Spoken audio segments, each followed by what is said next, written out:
And now for the biggest part of the equilibrium chapter, that is Le Chatelier's principle. So basically, if we've got a system at equilibrium, if we change something about that system at equilibrium, we can make the system move one way or the other. So we can add or remove reactants or products, we can change the concentration overall by changing the volume, by dilution, and we can change the temperature.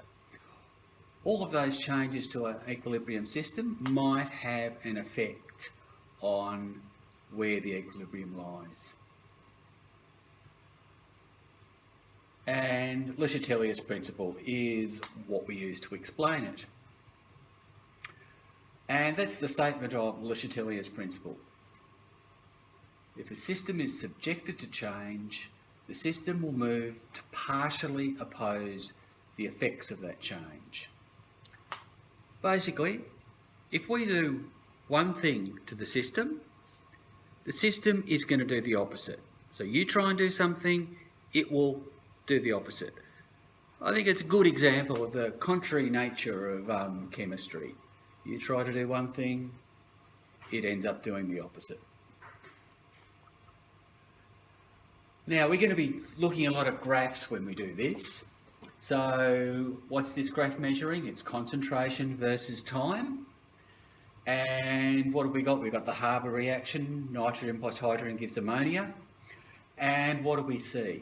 We see three concentrations which are absolutely dead flat constant. We know, therefore, that system is at equilibrium. Concentrations do not change.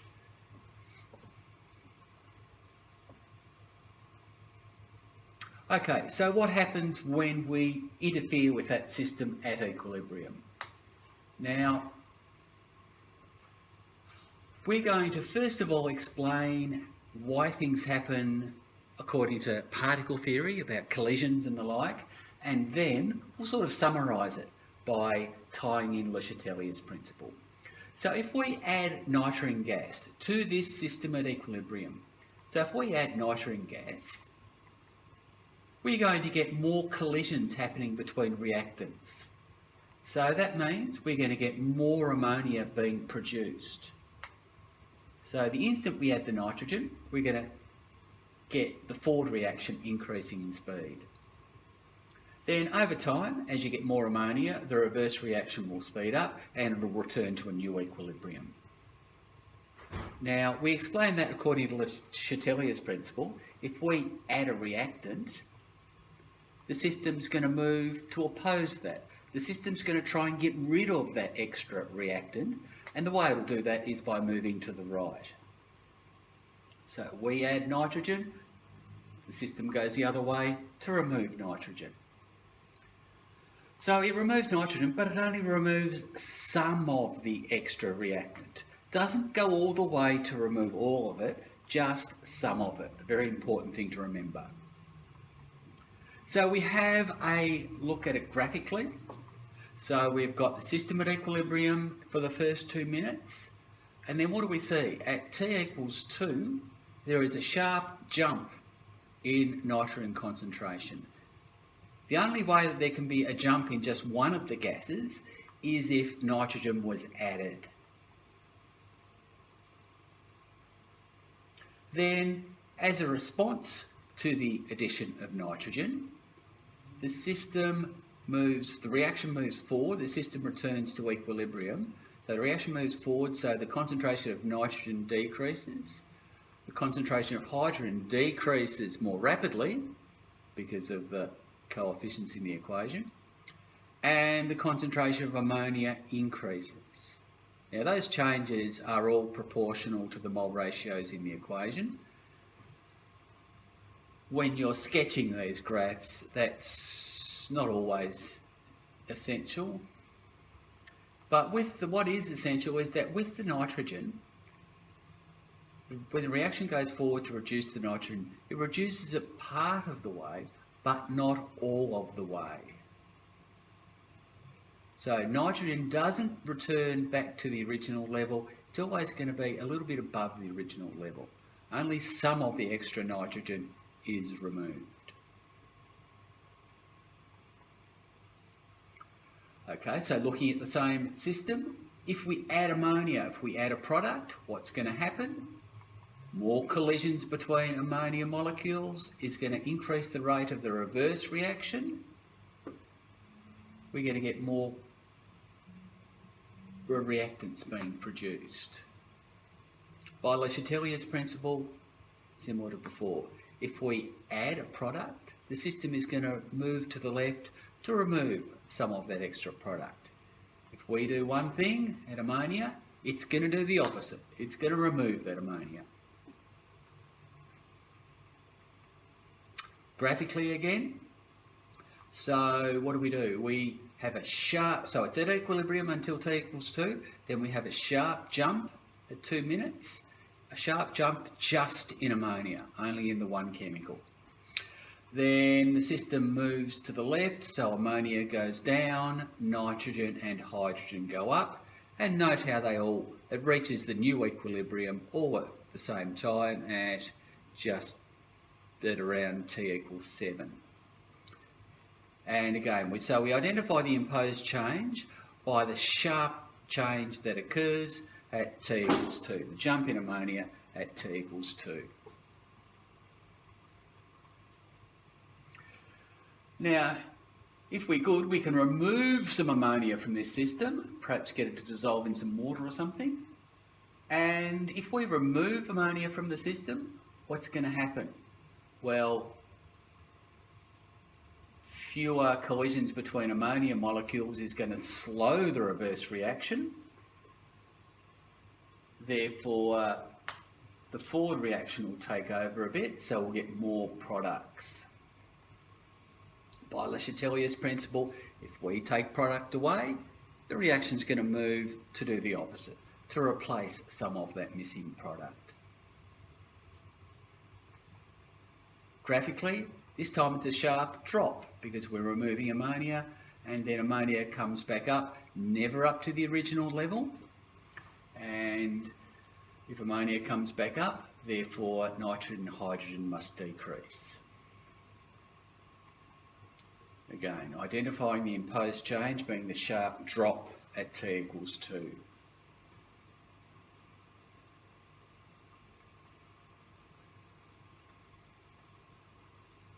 So let's just pause for a moment to do the question.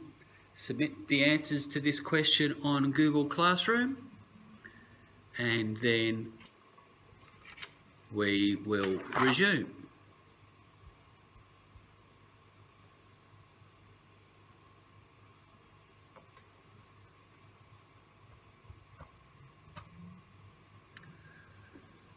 Now we're going to change the overall concentration. This is something that particularly occurs to gas reactions.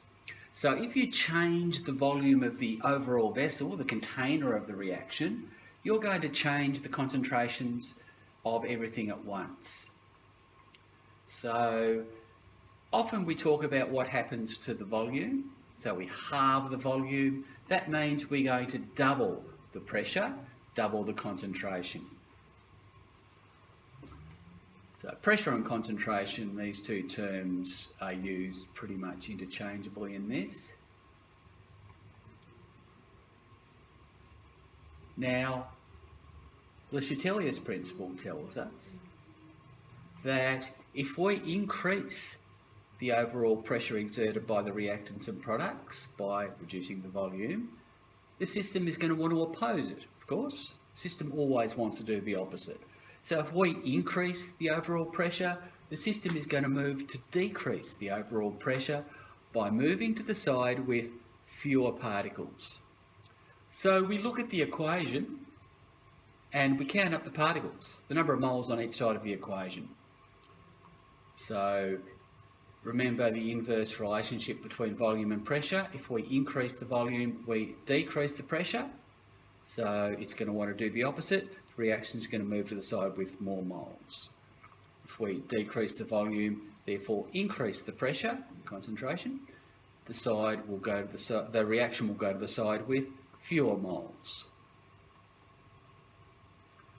So, example number 1. So we look at this equation. We're decreasing the volume, therefore we're increasing the pressure. The reaction is going to want to go to the side with fewer moles. So we look at the number of particles, number of moles on the left. We've got 1 plus 3 gives us 4.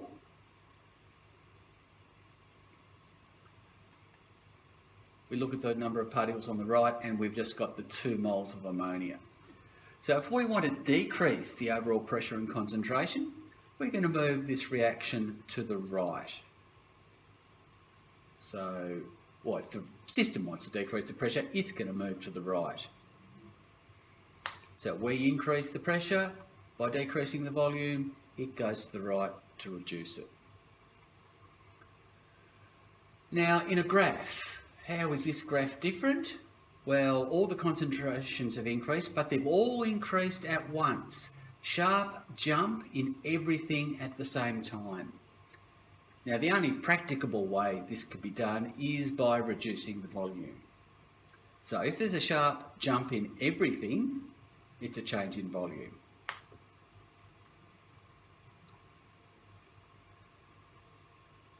Halve the volume, double the pressure. And so this system, we've got 3 particles on the left, 2 plus 1, and we've got 2 on the right. So if we increase the pressure of this one, it's going to move to the right to reduce the pressure. Oppose the change, move to the side with fewer particles. Okay, we halve the volume, we double the pressure. Which way is this reaction going to go? Well, we count up the particles on the left, count up the particles on the right. What do we see? 2 on both sides. So it can't go either way. So if there are the same number of particles on both sides, then a change in pressure volume is not going to change the position of equilibrium. Okay, this one, we double the volume, we halve the concentration, halve the pressure.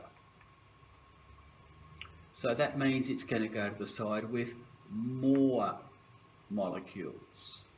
So we've got 3 on the left, 2 on the right, the reaction will go to the left. We decrease the pressure, it's going to move to the left to increase the pressure. And pause now to do that question.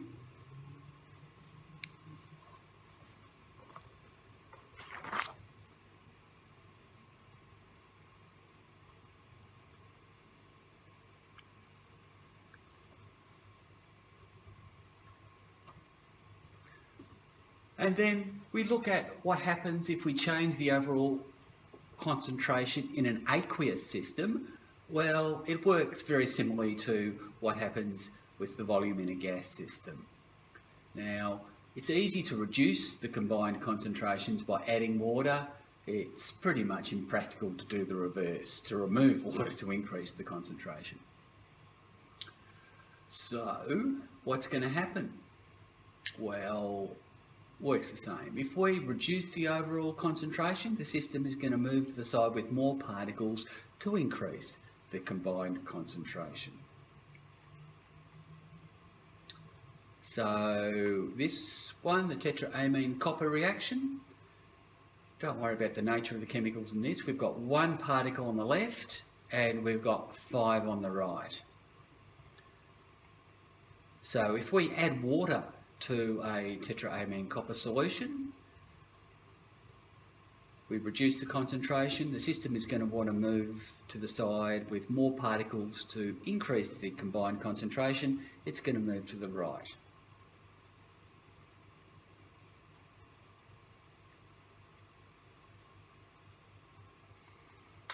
And then you've got a very similar question to do there.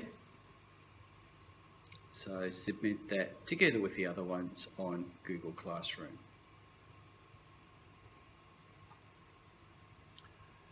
Changing the temperature.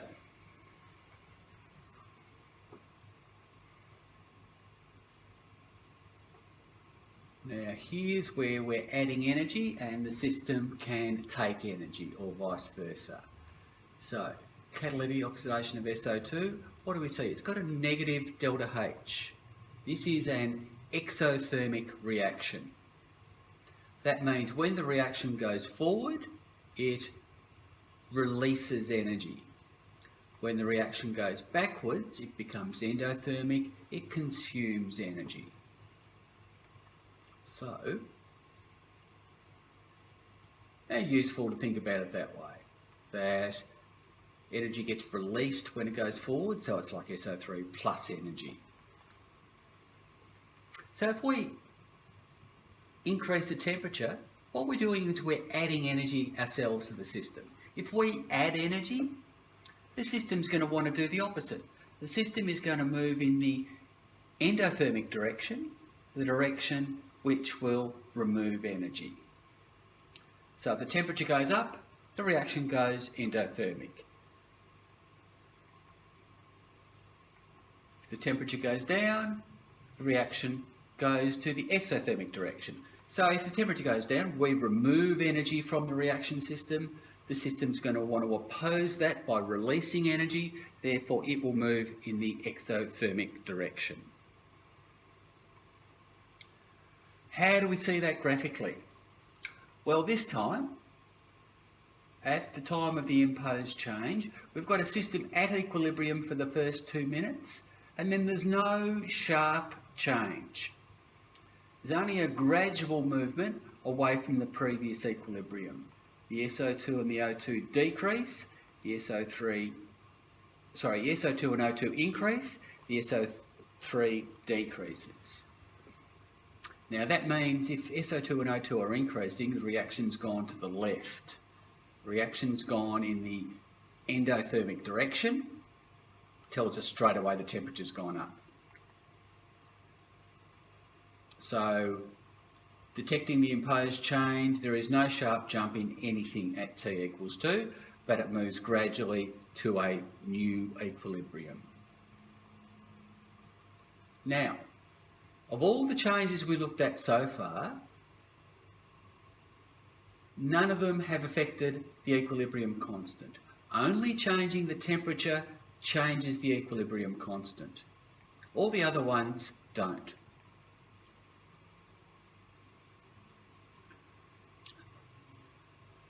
So you'll be given a Chatelier sort of scenario, you'll be adding and removing reactants and products or whatever, changing the volume, and you'll be asked what happens to K.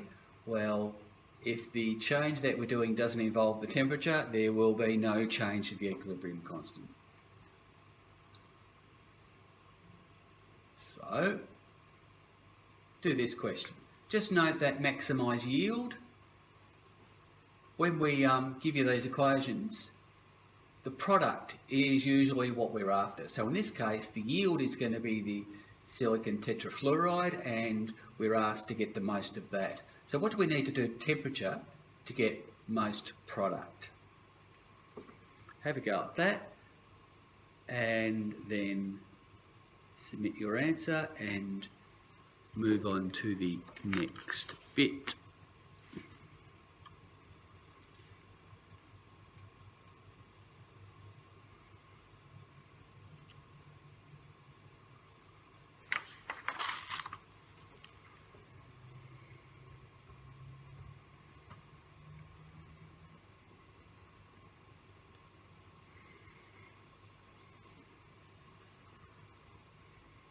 Catalysts.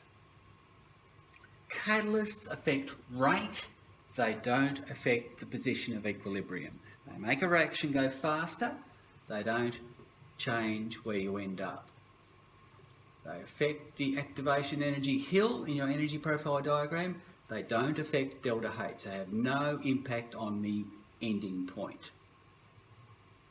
So they'll speed up a reaction. They mean you'll get to equilibrium faster, but it'll be the same equilibrium.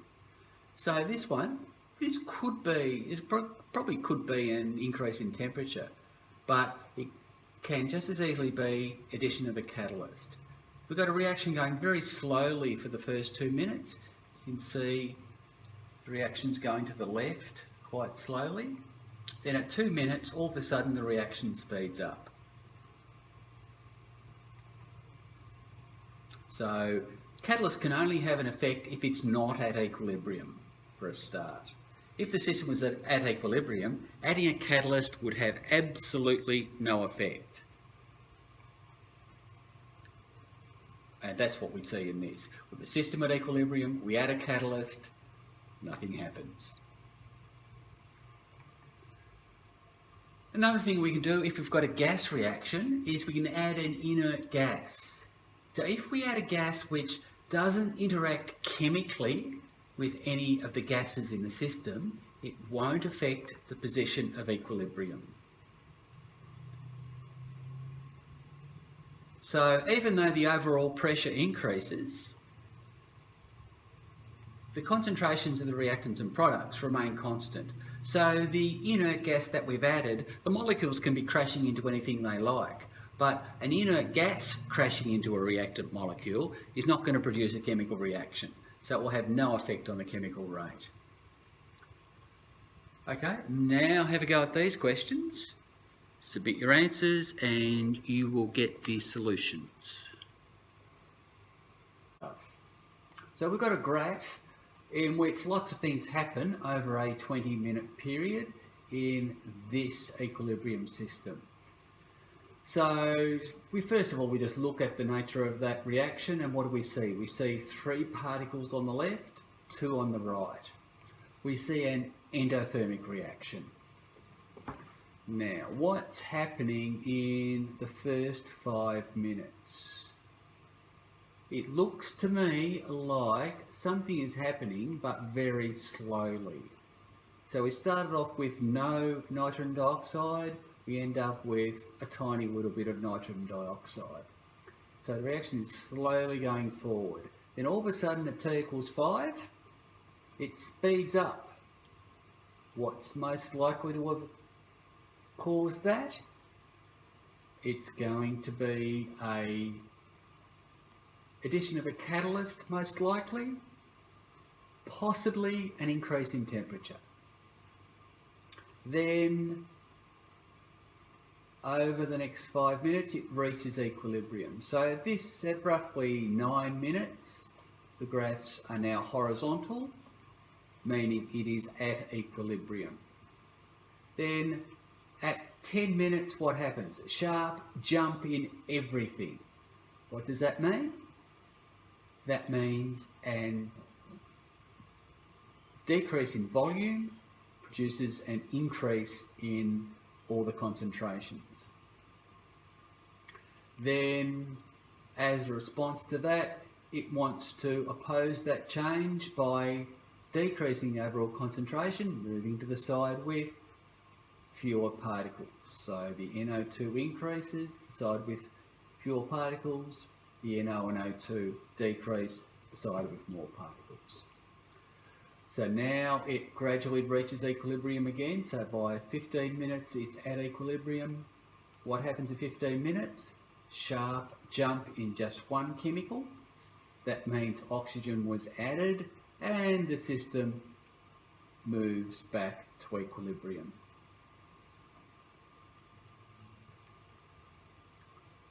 So it was at equilibrium 3 times. Just before 10 minutes, just before 15 minutes, just before 20 minutes. 15 minutes, we added oxygen.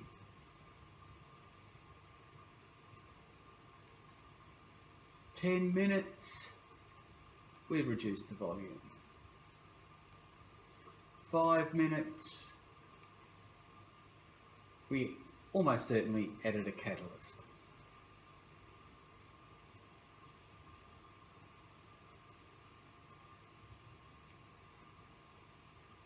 Why does NO2 increase after 10 minutes?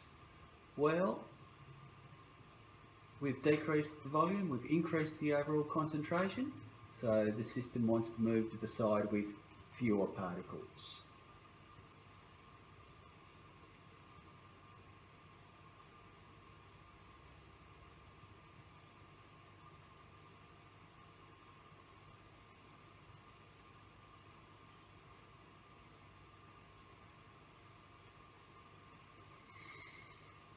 What happens between 9 and 14 minutes to the concentration of nitrogen dioxide?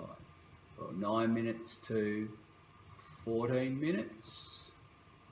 Clearly the concentration of nitrogen dioxide increases sharply.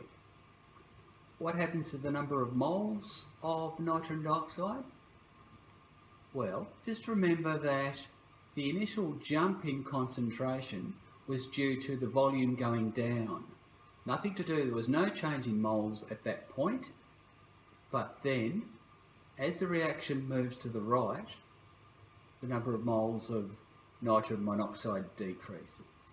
So overall there is a decrease in the number of moles of nitrogen dioxide.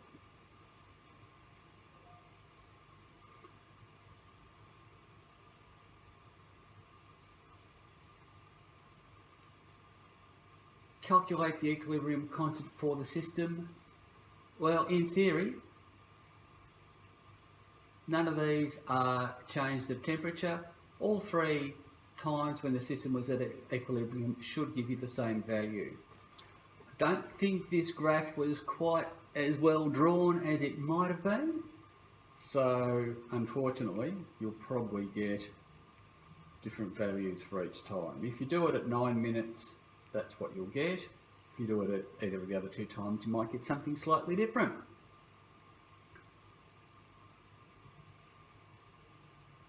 So just reading the concentrations off the graph. So NO2 at 9 minutes, just before 10. NO2 is pretty much on the line. I've picked that time because two of them are right on the line, i.e. 0.2, 0.02, 0.04. This one is pretty close to halfway in between, so 0.07. Any of the other times, there's a little bit more judgment involved. Okay, go on to do that question, and when you submit your answers, I'll reply with the solutions.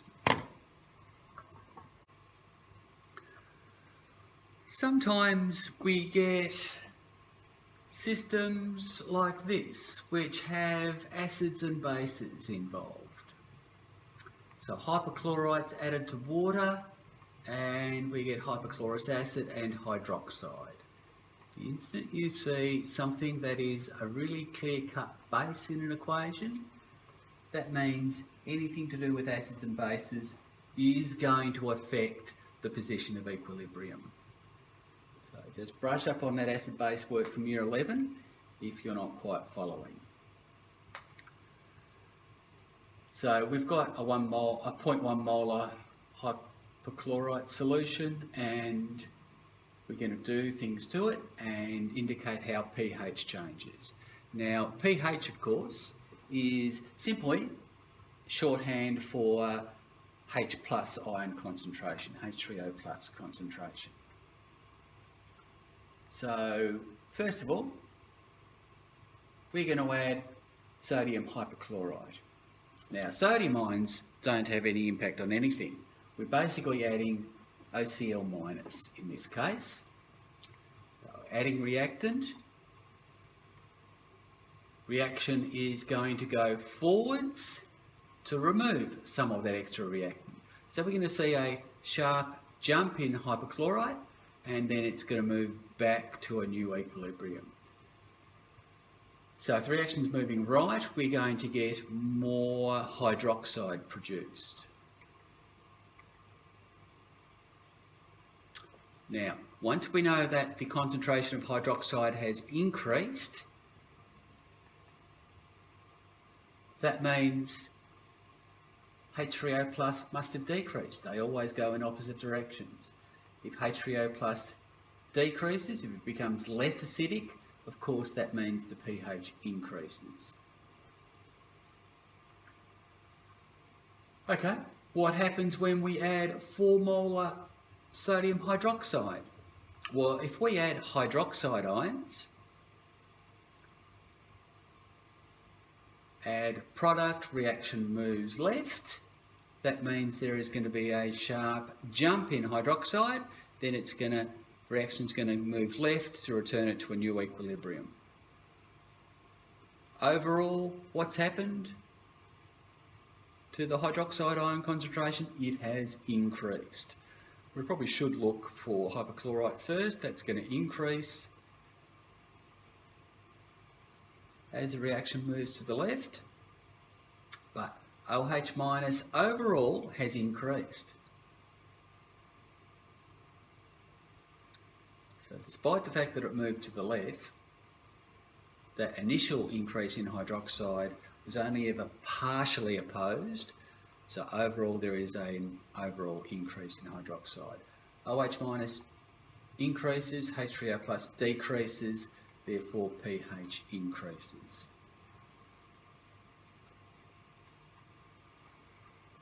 Four molar HCl. What does HCl? There's no HCl in this equation, but remember, H plus is going to react with OH minus. So if you're adding an acid, it's going to decrease the concentration of your base.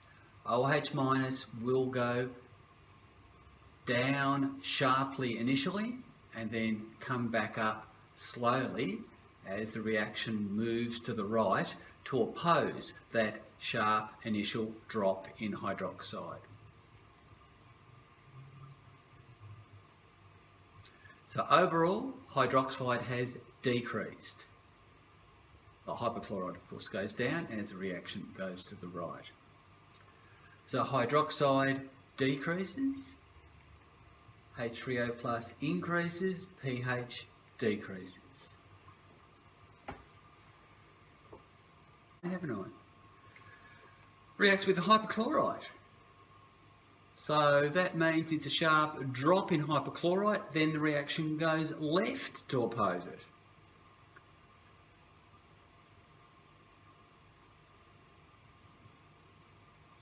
If the reaction goes left, hydroxide decreases and therefore H3O plus increases, pH decreases.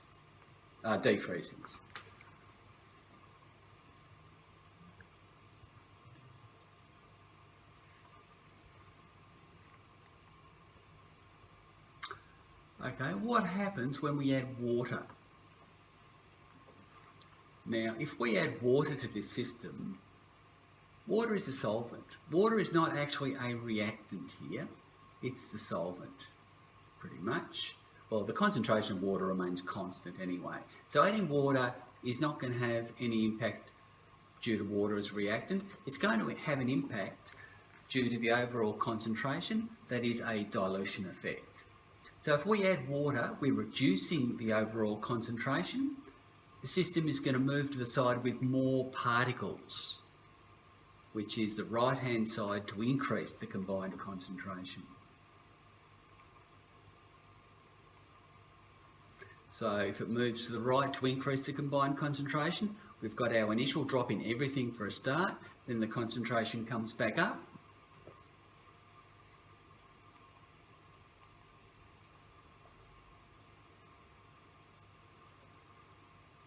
And pH therefore will decrease. Now, what happens with the number of moles of hydroxide ions? Well, just think about it. We know what happens with the concentration, but what happens to the moles? When we added the water in the first place, what did that do? Did that change the number of moles of hydroxide? No, it only changed the concentration because we increased the volume. So that initial drop in concentration is not a change in the number of moles of hydroxide at all. But when the reaction moves to the right by Le Chatelier's principle, then the number of moles of hydroxide increases. So there is a net increase in the number of moles of hydroxide present. So So we're after the number of moles, how that changed, not the concentration. It's a little trick there.